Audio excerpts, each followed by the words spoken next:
Kyle, the news never stops. The Hamilton Tiger Cats have announced their transactions at the end of their training camp. The following 12 players have been released. USA linebacker Jeff Allison, USA DN Jalen Bates, USA DB Adonis Davis, National Defensive Tackle Marshall Esok Punwu, who I believe is a Mount Allison guy, if not mistaken, USA receiver Jameer Jordan, USA running back Byron Marshall, USA DB Marco Myers, USA wide receiver Cam Phillips, who I think was an XFL guy, USA offensive lineman Justice Powers, national linebacker Jarek Richards, who I also think was a Mount Allison guy. Damn, tough day for Mount A. National DB John Ventros and USA DB Brad Stewart Jr.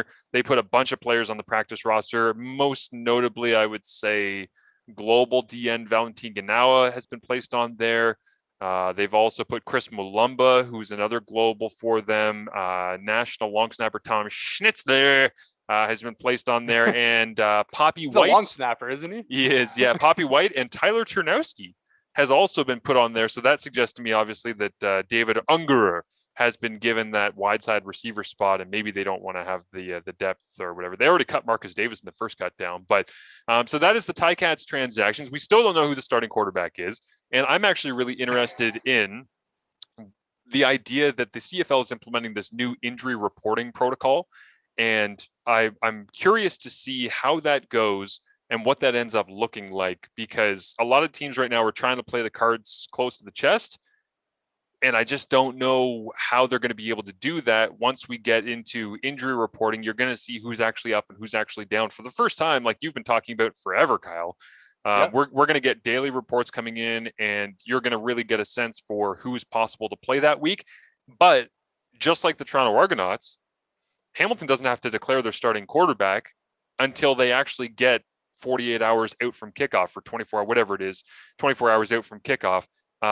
What do you think of not declaring it externally? And do you think that both Hamilton and Toronto will be able to, or choose to, get all the way up to that drop deadline of the depth chart without having anybody find out who the starting quarterback is? Because I feel like if you're at practice leading into next week, it has to be pretty obvious who the starting quarterback is going to be. You can't really split the reps leading into week one, and then anybody who's a reporter that's going to be there is going to say, okay, this guy's taking 85% of the reps. He's the starter. But it's just amazing to me that the teams don't just come out and say, yes, he's going to be our starting quarterback at the end of training camp, because that's what a lot of NFL teams do. So why are we not doing it in CFL? Yeah, and day one of practice next week, I think Coach O will be asked about it, who the starting quarterback is. Will he give an answer, do you think? I think he'll give an answer. Yeah, I mean, it's very obvious on who's taking snaps and who's not. Essentially, the entire attendees of practice in terms of the media would have to stay quiet on it for essentially 5 days, and I don't see that happening. So if you're the Ticats, it's going to come out next week before they get to the game. Coach O has, he said this week he knows who his starting quarterback is. He won't tell anybody as of right now, but he knows who it is. Do I know that it is? Absolutely not. I think it's going to be Jeremiah Masoli, although I have hope that it's Dane Evans. I just want to see Dane follow up an unbelievable season last year. And Jeremiah was playing well before he went down. And I hate, anybody to lose their job because of injury. But that was 2 years ago. This is a new time. Yeah. And for the Ticats, I think you have a player in Dane Evans that can be your future for the next 10 years. But remains to be seen. As for the Ticats, I think regardless who they have under center, they're still one of the premier teams in the CFL, and they have to execute, week in and week out, and it starts against Winnipeg. I think the Ticats and the Bombers, it's interesting that they're a week one matchup, because I look around the CFL, maybe outside of Calgary, I think, okay, that team has a lot of chemistry together. They know how to play together. Every team outside the NFL, outside of those three, I question a little bit. Like BC, we have no idea, what's going to happen in BC. I hope they have a new offensive line than they had the last time Mike Riley was under center, because he got killed. They got a lot of similar pieces, but they believe they found some continuity at the end of the regular season, and Kelly Bates being in as the offensive line coach, which, by the way, the BC Lions Twitter account wished Kelly Bates a happy birthday. I don't remember a lot of positional coaches getting birthday shout-outs on Twitter from their own team, but regardless, happy birthday, Ryan Bold Kelly. gets birthday shout-outs from the Ticats. That's true. That's true. Yeah, it's but he's a coordinator. Yeah, I know it's a little bit different, but regardless, Kelly's a good guy, and he's going to do a good job with that team. But yeah, you're going to see, I think, some different teams in some different spots that are a little bit unpredictable. We don't really know what it's going to look like going into the season. But the idea of, yeah, going into Winnipeg, having the banner unveiled in that first game, and Andrew Harris, I mean, really questionable. I actually saw the CFL on TSN, I believe, was shooting some video in Winnipeg, and Brady Oliveira was the one that they were shooting some video of. And I was like, whoa, okay, this might actually make it look more and more like Andrew Harris is not going to go in that first game. So, I mean, does Hamilton have a chance to be able to send a statement if Andrew Harris is not in? Is it going to make that much of a difference? You still got Kolaros, and I think Kenny Lawler's going to be a beast for Winnipeg throughout this season, and he's going to have a nice season and be really productive for Zach, I'm pretty sure. But that defense is still that defense in Winnipeg, right? Like they're still going to have Willie Jefferson and Jackson Jeffcoat and Adam Big Hill and Steve. I mean, it's that group is really, really tough. And I personally, I want Jeremiah to start. And I don't say that because I don't want to see Dane play. I'd love to see Dane go into Winnipeg and get some redemption against the team that he had a really difficult evening against in 2019 there in Calgary in the Grey Cup. But I want to see Jeremiah, like this is the thing that people forget when they make the argument of Dane Evans going in there and getting his redemption. Jeremiah tore his ACL against Winnipeg. Like he did that at home in Hamilton. How great would that redemption be for him to be able to get onto a field, finish the game healthy, and take down the team that took away a Grey Cup championship from him as well, because he would have got a ring if they would have ended up winning that Grey Cup. And so it was his ring that was lost as well. And the pain of standing on the sidelines and not even being able to help your team, there's a lot of redemption for either of those quarterbacks going into week number one. And I think that the team is going to be fueled by that, whether it be the banner ceremony, whether it be the adversity that they're up against, or getting used to COVID protocols, going on the road for the first time. Because keep in mind, these dudes have been grinding for the entire month of July to get through training camp and get their bodies right. But they've been going from the field to the hotel or the dorm, to the field to the hotel to the dorm, to the field to the hotel to the dorm. They're in protocol. They have not been allowed to go to restaurants, malls, out for. I mean, it's been pretty restrictive, and rightfully so, because they're trying to keep the players. I think it's over now, is it not?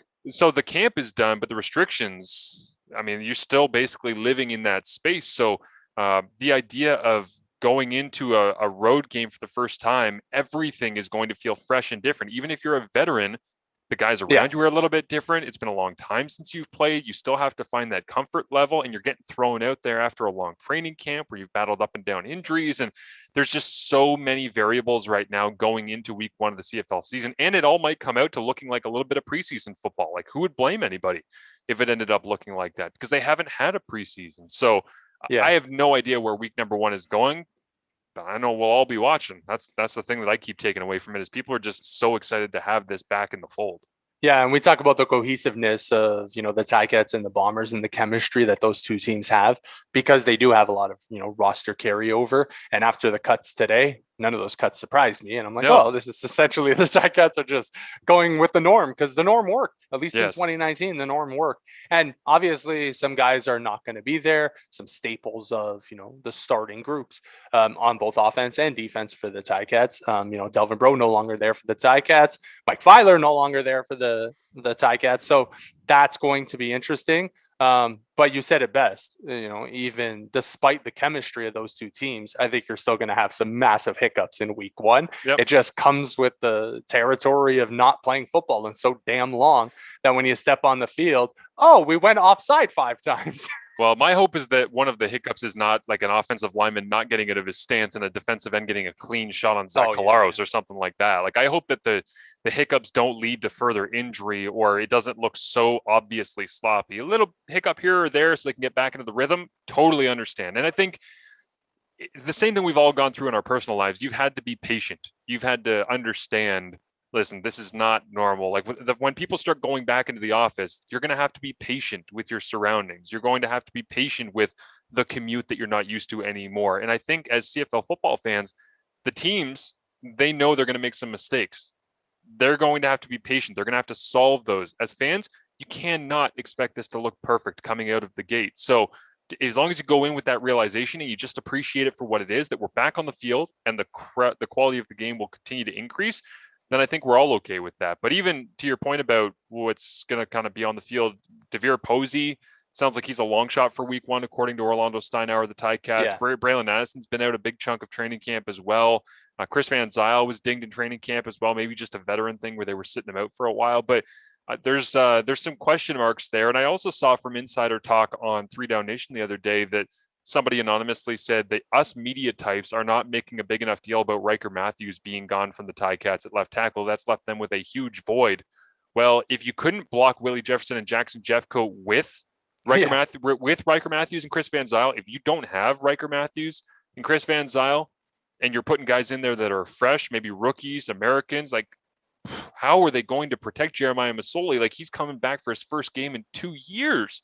And you're thinking about throwing him out there against the best tandem of defensive ends with tackles that probably aren't up to snuff against that pass rush.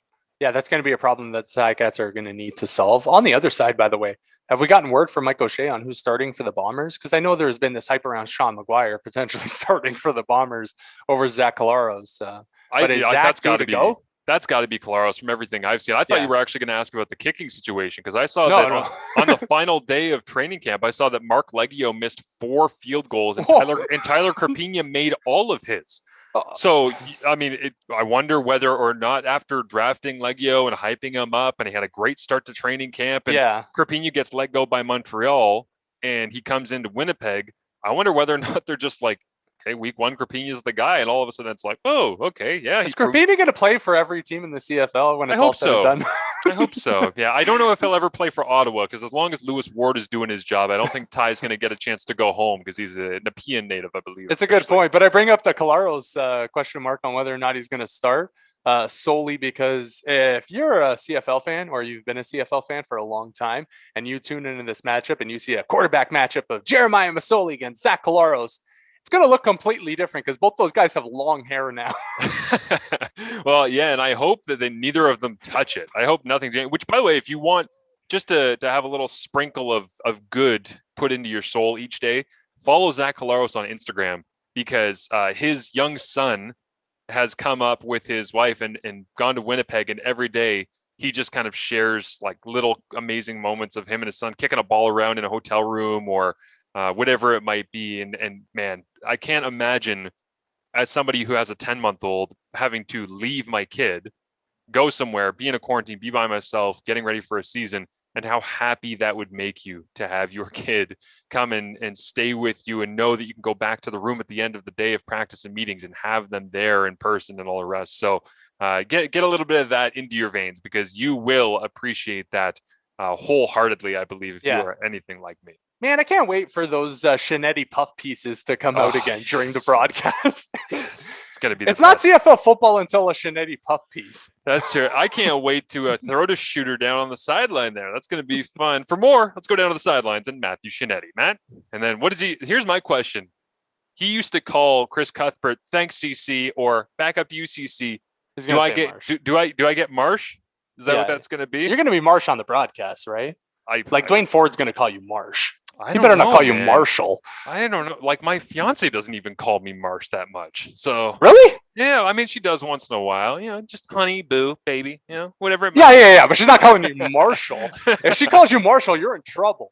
Well, I would prefer that Dwayne Ford would just call me honey, boo, and baby. But baby steps.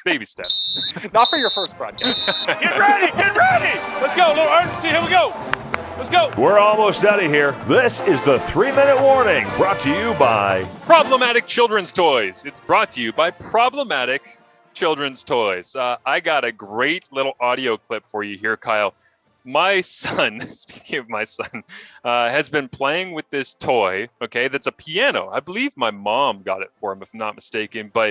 And this toy, piano, it basically teaches him to stand and to use his legs and get some strength in his legs. Yeah. And he presses the keys, and it's got 3 or 4 different modes. One is a song. Another is, counting numbers, I believe. And another is, and I don't know what the name of it is, but like that fa, sol, la, ti, do, re, mi, whatever it is.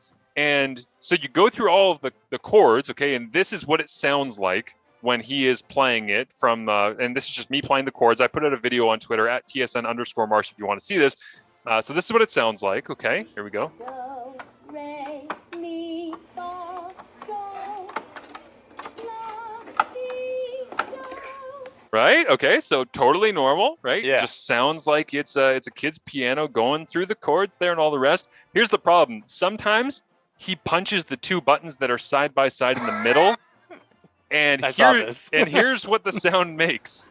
For me, for me, for me, for me, for me, for me, for me. That for the record, that is Oh, fa me. But the way that it sounds, it's caught our ears several times where we think our son's first word is just a swear word. yeah. Because we turn to the side and we just hear fa me, and we're like, oh, okay, well, this toy didn't really think Yeah. that one through. I love how, a child's toy, a toddler's toy, not even that's a baby's toy, turns into a schoolboy joke for adults where they're just like, look, if we hit these two buttons one Hey. after another. Hey, man, it's the little things. The first toy that he had was like a little punch pad that would play 4 different sounds. Again, it was like a piano where it had Yeah, chords. And I realized very quickly that I could play like hip hop beats in the background. So I'd be sitting there with him and I'd just be going, dun, dun, dun, dun, dun, dun, dun, dun, dun, dun, dun, dun, dun, dun, dun, dun, and like turning on songs next to him. Like, that's what parenting is, man. It's the little things. It's the victories. DJ Noah. Yeah, that get you Gotta through find the out his day. DJ name. Isn't there like an online DJ name generator where it's like the street that you grew up on and your dog's name when you were a That child? used to be a porn star thing. Oh, was What's your that? porn star name? Your middle name and the street you grew up on. William Battersea. There you go. What about you? I moved so many times. Let's say, so my middle name is Michael, so I'd be Michael Edward. Oh, that's too classy. Yeah, for adult films, I'm pretty sure. But nice to meet you, William Battersea. Yeah, Cool. and then the joke starts of a guy that grew up on the street named Longfellow or something stupid like that. That's the show for us. Make sure you're following my good friend Kyle Melo at Kyle_Melo_. I'm at TSN_Marsh. Don't forget about our friends at Sawdust City Brewing. Use the promo code CFL. Get yourself free shipping on your first order over $100. Available to Ontario residents only. Must be of legal drinking age. They got some great stuff, man. I got that Lone Pine wine coming out, that 11%. Can't wait. I'm going to get myself some of that. That's going to be nice. I'm going to use my own promo code, I think. CFL. I'm going to punch it in. Have yourselves a great weekend, everyone. Last weekend without CFL football for the next 4 months. Enjoy the long weekend.